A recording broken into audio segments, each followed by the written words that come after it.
Merci Malik. Il fallait qu'on l'attendît. Il fallait qu'on l'espérât. Il fallait peut-être que nous organisâmes cette réunion ce soir pour qu'enfin arrivât le printemps.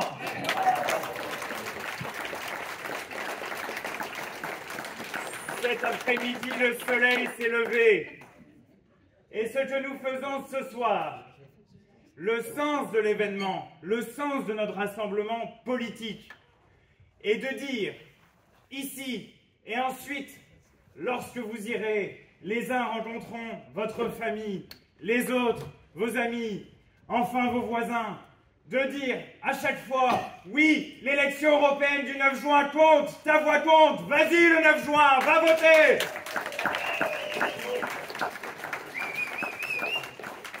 Merci, bien sûr, parce qu'à chaque moment que nous organisons un tel événement, eh bien, il faut de l'énergie militante, il faut du travail, il faut aller chercher les gens qui sont ici. Nous sommes nombreux, c'est une bonne nouvelle. Merci à tous ceux et toutes celles qui ont permis cela. Merci, enfin, à Anaïs, à Marielle, à Marie, à Mathilde qui est venue.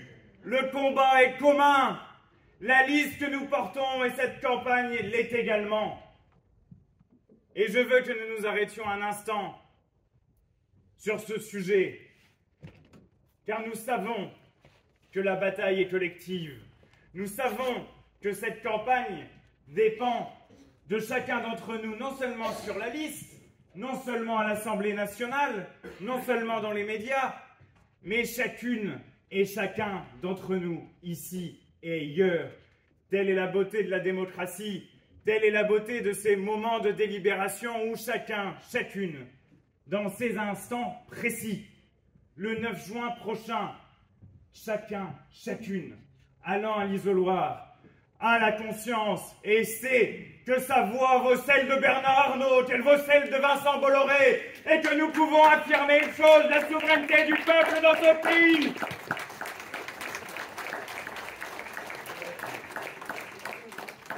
Voilà pourquoi nous demandons la force de tout changer. La force de tout changer, nous ne la demandons d'ailleurs pas pour nous-mêmes. Nous demandons à ce qu'à l'occasion du 9 juin, ce soit l'ensemble des citoyens qui se la donnent. Donnons-nous la force de tout changer.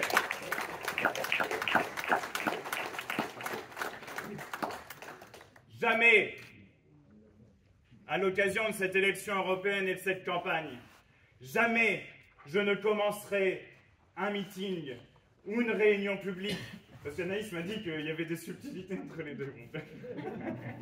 Mais là, on est assez nombreux pour un meeting, on va dire c'est le meeting de Brest, allez. Jamais je ne commencerai un tel événement de campagne sans dire clairement qu'il faut porter à l'occasion de cette élection la voix de la paix. La paix, c'est si important, c'est si essentiel. Et je veux vous dire quelque chose ce soir.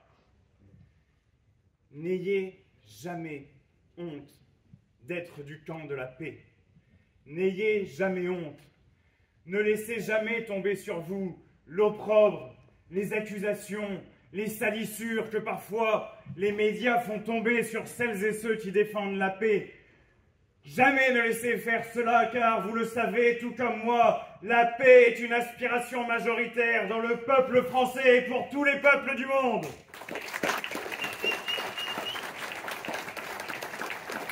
Ayez, à l'heure où les armes parlent bien trop, en bien des endroits, ayez le courage de la paix. Notre rue principale ici à Brest, c'est la rue Jean Jaurès. Eh bien, conscient du courage qu'il a fallu, notamment à Mathilde ici présente, pour tenir depuis octobre un discours de paix, eh bien, conscient de cela, je dis, elle, nous, les autres, nous marchons dans les pas du grand Jaurès et nous le revendiquons fièrement.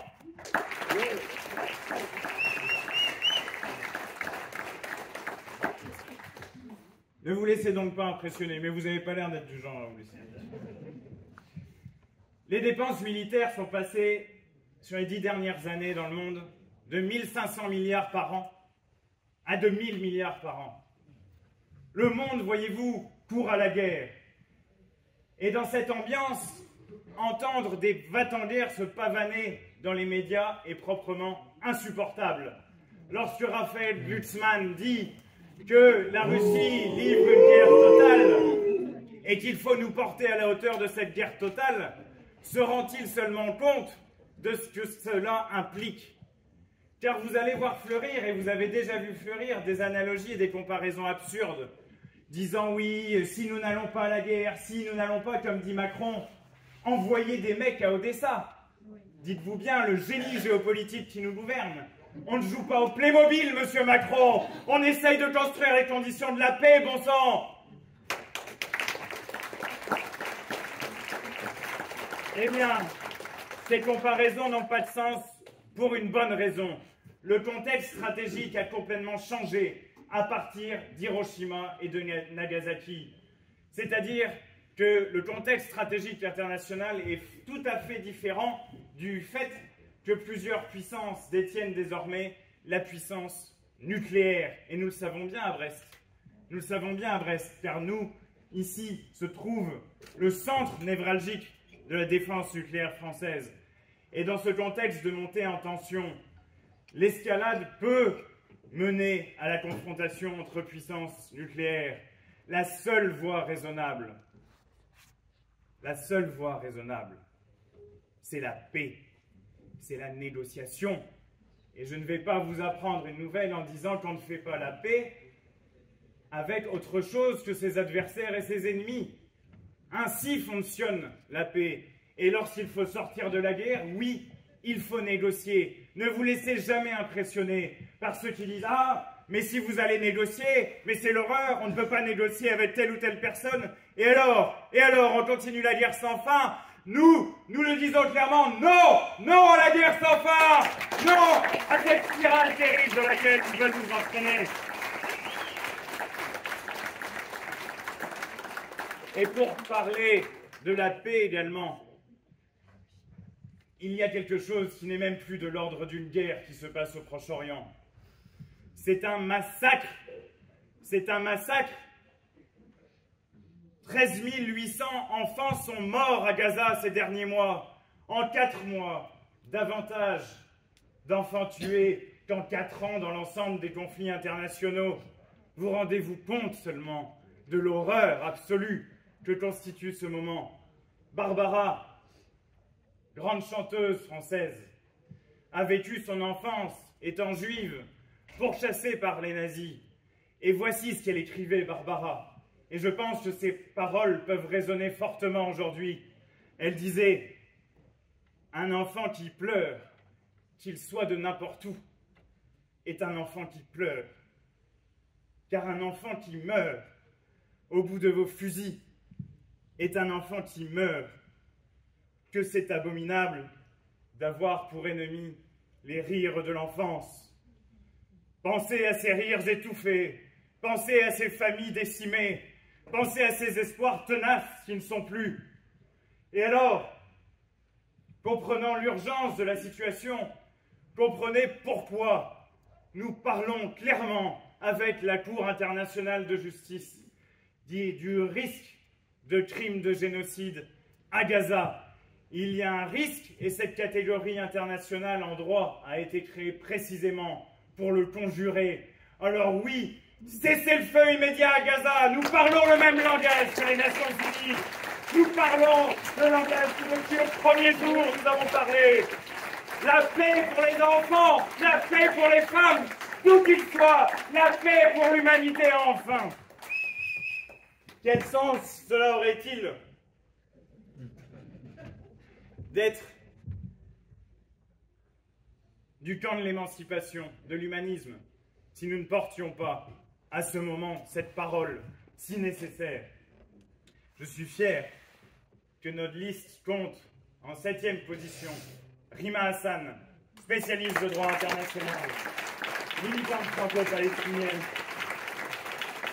Elle saura, grâce à vos votes le 9 juin prochain, faire entendre et porter la voix de la paix en Europe et dans le monde. Car l'Union européenne, vous savez, dans les manuels, vous avez entendu comme moi, l'Union européenne, c'est la paix. Où, aujourd'hui, où l'Union européenne agit-elle pour la paix?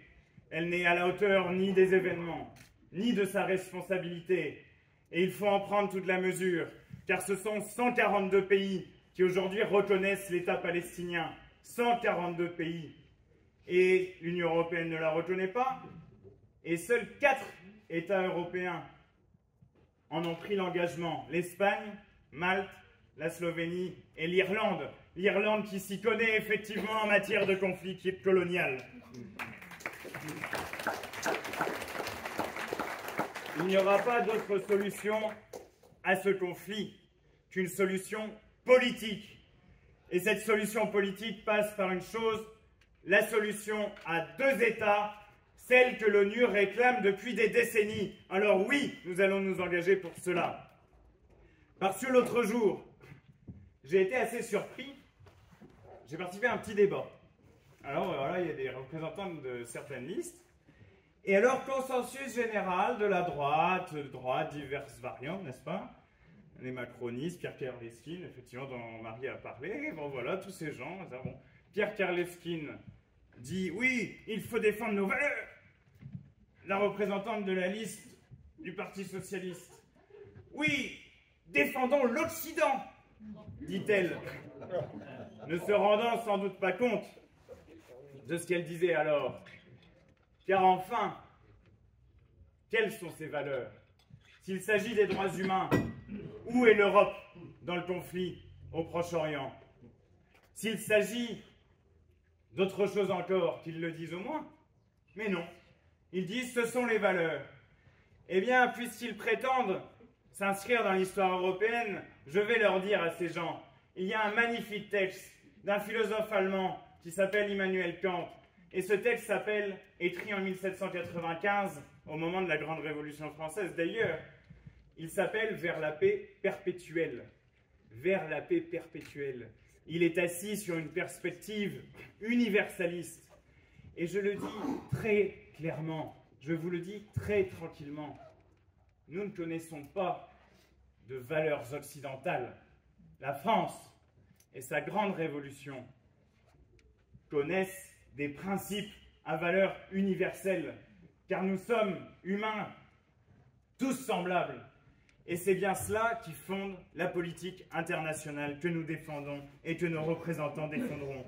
Dans la droite lignée des Lumières, de l'universalisme républicain et du socialisme français, nous en sommes l'héritage, les porteurs, comme nous sommes les héritiers de la nouvelle Union populaire, écologique et sociale des juin 2022.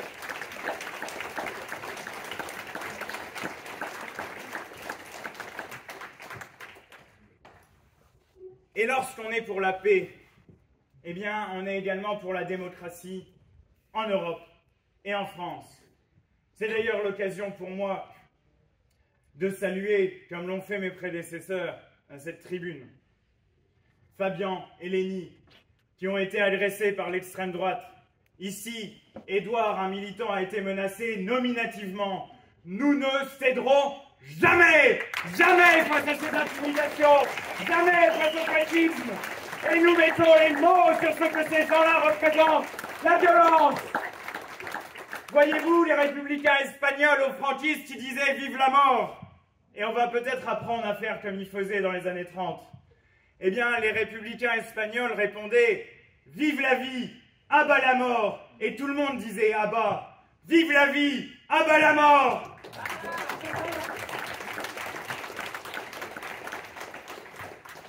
Défendre la démocratie en Europe et en France, c'est aussi rappeler que les Français se sont opposés, avec 55%, au traité constitutionnel européen en 2005, que ce traité instituait le principe de concurrence libre et non faussée. Eh bien, il a été réintroduit. En photo, vous retrouverez la couverture Paris Match, Hollande et Sarkozy. Hollande qui soutient Luxman. Je dis ça, vous en pensez ce que vous voulez. 2012, Hollande dit « je vais renégocier les traités, etc. » Les règles budgétaires avaient notamment le principe d'un contrôle a priori du budget. Principe qui nous fait un peu mal comme porteur et héritier de la Révolution française, puisque le budget et le contrôle populaire sur le budget est un grand acquis de la Révolution française. Eh bien, il n'a rien renégocié du tout. Et Jean-Claude Juncker, en 2015, écrasant le peuple grec, qui avait voté pour qu'il y ait une autre politique que celle imposée par la Commission européenne, Juncker disait « Il n'y a pas de démocratie en dehors des traités européens ». Le 9 juin prochain, dites-leur à ces gens qui continuent à penser comme ça, qui méprisent les citoyens, le peuple et la démocratie, dites-leur « Il n'y a pas de démocratie en dehors de la souveraineté et de la volonté du peuple ».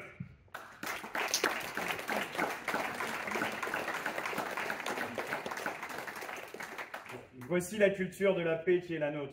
Elle s'inscrit d'ailleurs dans une des plus belles constitutions qu'on ait jamais écrites dans ce pays, la Constitution de 1793.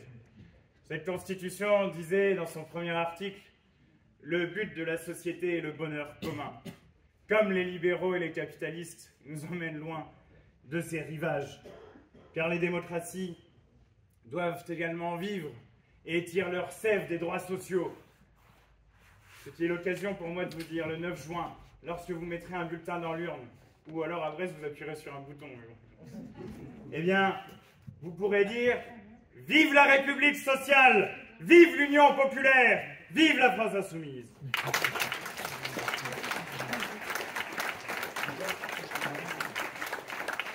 Les Gilets jaunes avaient d'ailleurs les premiers compris le lien intime qu'il y avait entre questions démocratiques et questions sociales.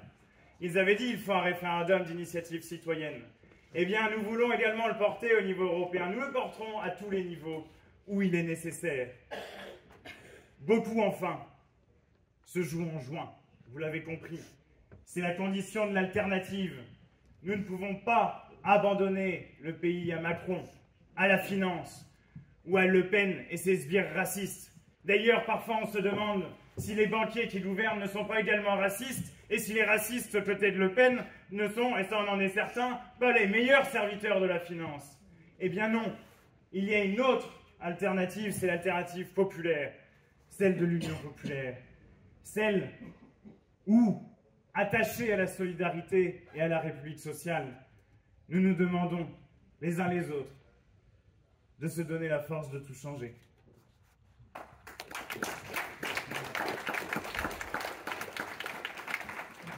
Le soleil est venu cet après-midi, j'ai commencé par ça. Faites fleurir ce printemps. Rendez-le meilleur, rendons-nous meilleurs comme société en juin prochain. Et continuons pour terminer avec Barbara, car elle termine ainsi sa chanson.